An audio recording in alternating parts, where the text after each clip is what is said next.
We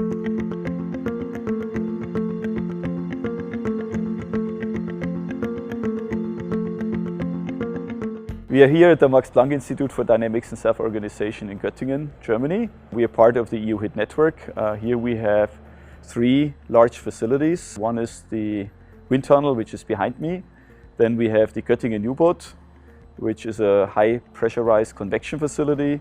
And then we have 2 experiments that allow us to do Lagrangian particle tracking. One is the crystal ball and the LEM, the Lagrangian exploration module. Our wind tunnel is very special in the sense that it can be pressurized to 15 bars with a gas. The gas that we're using is sulfur hexafluoride.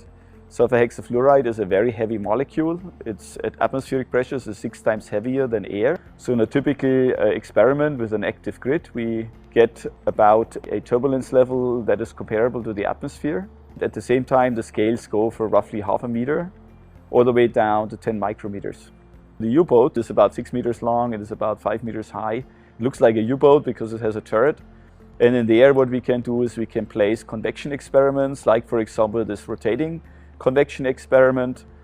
We then take a turret and close the whole system, and then we can pressurize it up to these 15 bars. By this again, we get very high Rayleigh numbers. In that case, what matters is the temperature difference and again, of course, the kinematic viscosity. So we have very strong turbulence level. In the heat transport experiment, we produce one of the highest Rayleigh numbers in a laboratory that have been achieved so far.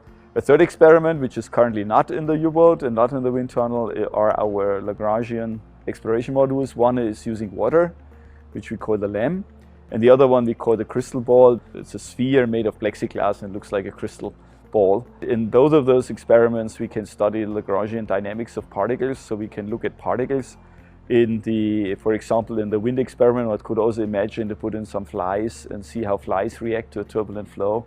Or one can ask how are rain droplets formed, how are the collision probabilities for heavy particles, what is the settling velocity. There's a whole range of many interesting experiments one could do.